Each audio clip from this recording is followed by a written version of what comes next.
And we are back live on the Icebreaker Radio Show. It's time for Dee Dot's Producer's Corner. You have Rockstein here in the building with us. Dee Dot, yes, sir, always.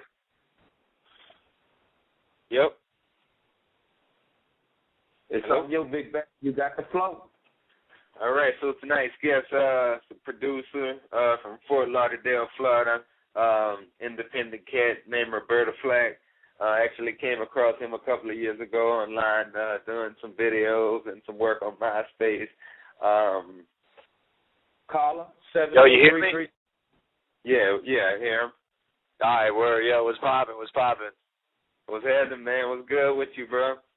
Chilling, man. Chilling. Good looks for having me on. No problem, man. Thank you for stopping by. So, tell us a little bit about, who is Roberto Flack? Where you started out at to where you are now. Word. Well, I actually I go by RL, but the alias I go by at times is Roberto Flack. Just kind of like another side of me with the music and everything. But either or, I mean, I've been producing since 2002. Started DJing, prior, during the whole turntablism era, when the dudes is cutting and scratching like crazy. Came up on that, and then my man who he was working for Stanton, the company that makes the mixers and the turntables. Yeah. He was touring through Hong Kong at the time, and he left me his MPC, the 2000 XL. So he was like, "Yo, just learn it." And truth be told, he basically showed me how to copy a sample, how to sample and how to lay a drum down, and that's pretty much it. And for the next month, I basically sat there with no manual or nothing and just basically learned how to use the MPC. So it was funny when he came back, he was listening to some beats I had already put on CD, and he was just like, "Yo, who's this?" I'm like, "Yo." So that was like the beginning of it. But yeah, man, I mean, I've just been making beats for a while, just having fun. That's what's up, man. That's what's up. So, let me ask you this, man. What are some of your musical influences? Well, funny you asked that, because I was actually having a conversation. We were having like a big conversation about just that, like what inspires people. You'd be surprised to see that 80% of my iPod list is consisted of old music, and it's funny because I meet with a lot of different artists and producers, and they kind of had the same idea, getting inspired from dudes, like I'll throw some names out there. I mean, like for me, I came up on the era of, DJ Premier and Pete Rock and Diamond D, even the legendary Marley Marl, I mean, and even as new now is like, from in the later part, like Alchemist, seeing him blow up was crazy because, he was with the group The Hooligans. So it was like he had crazy beats. But, I mean, truthfully, man, like my influences, I'll tell you, is people who are like really rocking right now, too. Anybody who's like really pushing the envelope, I mean, they influence me because, like, they make me try to set my game up to get, not even to their level, but, like, to really, see how dope you can really be and not limit yourself to, like, just doing, like, a certain style of music. You know what I'm saying? Right. Okay, then. Well, can you let the people, and such as myself, know what are some of the projects that you have worked on, as well as any other artists that you have worked with? Yeah. Well, funny enough, because I know you and I talked with the sports and everything. I know you're a big basketball head and everything, right. But I actually did the 2007 the official Miami Heat playoff anthem, the White Hot campaign that they were doing the year after that they won the championship. My man, shout out to my man DJ Spaz, who actually does our podcast that I do with my man Scripps, the Rob Report show. He linked that up, and it was crazy. I sent it in, not even thinking anything of it. He's like, "Yo, just make something mad simple, just something real catchy." I'm like, "All right, cool." And I send this joint out, and then he calls me like the next day talking about the GM is, going nuts over it. And I'm like, "Yo, you kidding me?" So a few days passed by, right? And this was during the time, I forgot who they were playing, but they lost the first round. I mean, that's the only downside to the situation. But I turned TNT on because that was one of the games that they had on, where it was playing on TNT, and I heard the joint, and I was like, yo, it was like, it was crazy, yo. It was crazy. Something like I even 3 weeks prior, I wouldn't think like, yeah, my joint's going to be on the NBA playoffs on TNT. It's like, it was surreal, yo. It was surreal. Right. But like, from there, I mean, I've worked with, my man BK Sipe, shouts to him in New York. I work with a lot of dudes in New York. My man Shakespeare out of Brooklyn, and my man Phase One out of the Bronx. And I actually got an EP I'm working on right now that's going to have pretty much a collaborative effort from all those dudes, plus some dudes here in Florida. You're going to be looking for a cat named JD Cuellar real soon, this Puerto Rican cat from New York but living down here, and he's nasty, nasty dude. And I'm real critical with who I say is nasty or not. And for the first time I heard this dude, I was like, yo. So be on the lookout for him. But yeah, man, I mean, I got some surprises in store. I mean, I got some things lined up. I don't want to give away too much because I've learned in the past, man, when you speak about things a little too much, they sometimes don't happen. So I want to keep that on the low for right now. But everything's love, man. Everything's love. Let me ask you this. This song you got, You Know Me, you know what I'm saying, with Laws and BK Sipe. Tell us a little bit Tell the people out there in Radio Land a little bit about this song and, how it came about, you know what I'm saying, because we're going to play it, and then we'll come back and conclude the rest of the interview. Okay, word, yeah. Shouts to Laws, man. He's actually with the Justice League's label right now. That was a link through my man Sipe. Him and Laws linked up and everything. My man Sipe's been on Two Dope Boys and on Nah Right, so it was kind of, a lot of artists have been seeming to work together like that because there's somewhat of a common bond where like, yo, I heard you joint there. Yo, I heard you joint there. So they linked up like that, and they did a couple joints. And it was funny because that joint I did a while ago, and it was kind of one of those things where I didn't know what to do with it. Some people hit off on it, and it didn't work, but then they got together and did it, and I was just like, yo. I was like, this shit is crazy. So we got it out there, man, and the responses was been pretty dope, man. Well, that's what's up then. So we're going to go ahead and hop into this joint. Y'all hit us up, 646-595-2679. You're listening to the Icebreaker Radio Show, and we'll be right back with our interview on Dee Dot Producer's Corner. And we are back live on the Icebreaker Radio Show. Ham Rothstein, Dee Dot in the building. We're in Dee Dot's Producer's Corner. You got the floor, man. Go ahead. So what's up, man? All right, man. So, one of the things as a producer, talking to a fellow producer, this comes up in a lot of discussions. Do you think these days that maybe compared to like, in the 90s when you had guys you can kind of distinguish their sounds, do you think today that a lot of the up and coming producers aren't creating a signature sound?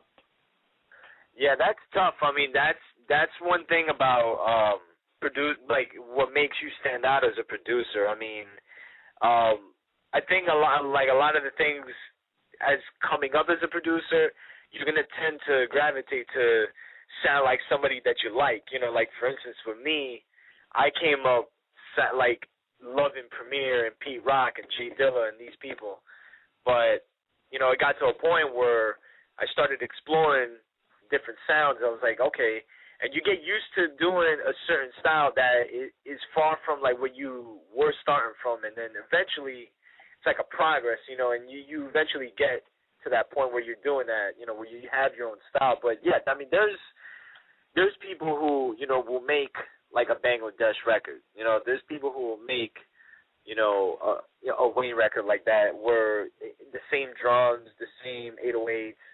And everything, but the reason they're doing that is because they know they can feed it off to the next person a lot cheaper than say Bangladesh, who may ask for X amount of dollars.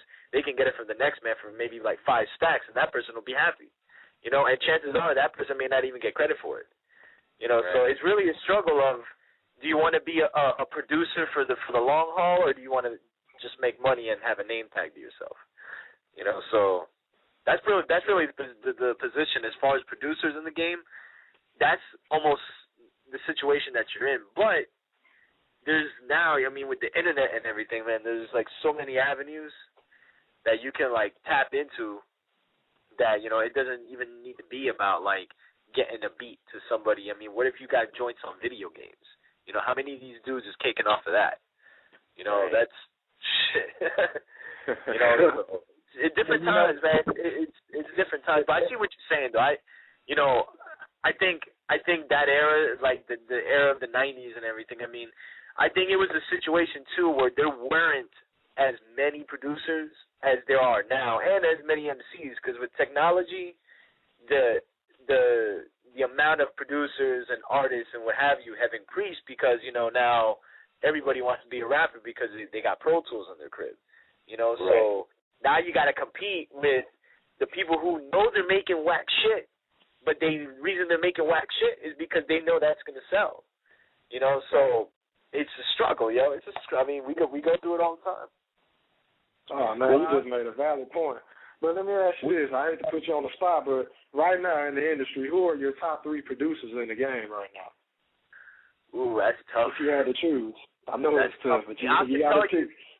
See, I could tell you, like, statistically who is the top 3, or I could tell you who are my top 3 as far as, I want to hear, the people out there want to hear your top 3. What are your top 3? All right, well, my top 3, like, as far as dudes that I always look out for is my man Illmind out of Jersey. This cat is ridiculous. Okay. Illmind, you've seen him on Beat Society. He's got the Blaps things going around in Jersey. These parties where these dudes come out and they just play beats. They'll have MPC set up and everything. And I mean, if you listen to him, you look him up. He's on Facebook and YouTube and whatnot. He's nasty. Okay. Another one, DJ Khalil out of the West Coast. Nasty. And that dude's been around for a minute, and now he's catching on because he's starting to work with a lot of named artists, you know, I mean, but if you listen to his beats, man, it's just like, it's just retarded, man, like, it's like listening to that, it puts me in a position where I'm like, that's inspiration, you know, and then, right. For a third one, I mean, let me tell you a dude. I'm gonna tell you a producer that he's never talked about in the field of producers, as far as, you know, guys who make standout music. Ryan Leslie. Ryan Leslie is a dope producer, yo. If you listen to some of the music that he's done for other people, and even his albums, yo, he makes hot beats, yo. And he makes dope songs. And he's not even like the greatest singer, but like just like some of his arrangements and stuff, they're simple, but they're just dope, yo. And I think he gets overlooked a lot, man. In the realm of all the you know, the dudes that are out there now, and you know, you got this kid Lex Luger who's making a name for himself too. So right. I mean, there's a lot, man. It's different from back then, man. There's a lot of styles to pick from now. Right. Well, that's what's up. I wanted to get your opinion on something real quick, and then I definitely want you to go ahead and kick your shout-outs, you know what I'm saying, or whatever, and leave your contact information. Okay.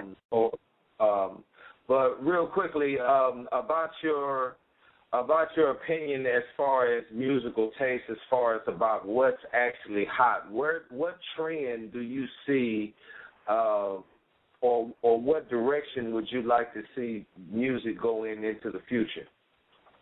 Well, I think what's happening now, I mean, not to get too deep with it, but like even like all over the world, man, like things are changing, man. Like just look at music now. This is crazy, and I talked about this once before. Look at music now, how we see it. Do you even remember how it was 2 years ago? Like think about it. Like 2 years ago, can you think about how the hip hop was like in 2009? You know, it's tough, right? It's tough. The reason is because there's so much going on, man. It's like it's like a cesspool of music, and it's just like walking into, I guess you could say a candy store, quote unquote, and it's like pick and choose, like, yo, yeah, I want that. Oh yeah, that's hot, and one will come off the shelf and another skid right in, and that's how it is, yo. It's like a revolving door, man. But the beauty about it is that I think now more than ever is that we got options. Like, for instance, like me being on this show talking to y'all, this is another option for dudes to listen to music or anybody to listen to music. It doesn't have to be the radio. And what's happening now, too, is, I don't know if y'all seen it, they're trying to pass through, I don't know if it's Congress or whatnot, but basically the idea of getting your joints played on the radio online and getting your royalties and getting, your back-end money. And that's crazy because now that goes to show you that we don't need to rely on the radio anymore.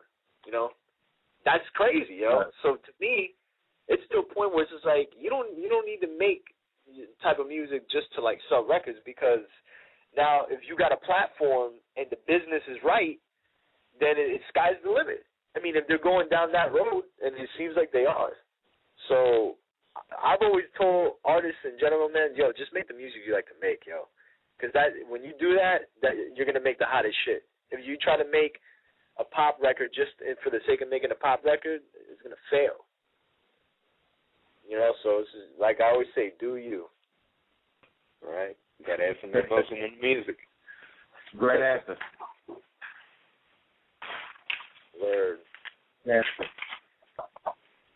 So you got any shout-outs, as far as, people out there you want to give shout-outs to, and, let us know where people can, get more of your music, contact you for production, et cetera, et cetera. Well, first off, shout-out to y'all for having me on the show. Appreciate it. And then, of course, I got a shout-out my man BK Syfe, my man Comparable Shakespeare, my man Phase 1, a dope band out of Florida, my man Lucian and Community Property. Check them out. They're on Reverb Nation. Just type of Community Property. Ill, like rock, funk, soul. Ill shit, yo. Ill shit. And then, just all my supporters, man. Like, the people that have been down from day one. Just keep supporting, and got some surprises in 2011. Stay tuned. And you can go to Facebook. I don't have a URL for the Facebook because it gets all crazy, but just look up Roberto Flack, and you'll find my artist page and then my regular page. And then you can hit me up on Twitter at Roberto_Flack. And I do a podcast. You can go to therobreportshow.blogspot.com with my man Scripps. We're talking some funny shit. It's hilarious. And then just look for, and Reverb Nation. Can't forget, reverbnation.com/Roberto Flack. And again, I appreciate it, y'all. No problem. Definitely appreciate you coming on. We like to have you on again whenever you got any projects coming out or any new music. Feel free to give us a shout. You're more than welcome on the show. Yeah, I appreciate it. Thank you. I want to introduce you next. Well, that's what's up. You know what I'm saying? We definitely appreciate our special guest stopping back by the night. And for more information, y'all definitely can go to icebreakerradio.com and check out Dee Dot's Producers Corner section on the site. And hit us up at icebreakerradio@gmail.com if you're out there listening and you missed it and you couldn't grab a pen fast enough to write it down. Or you can hit us up on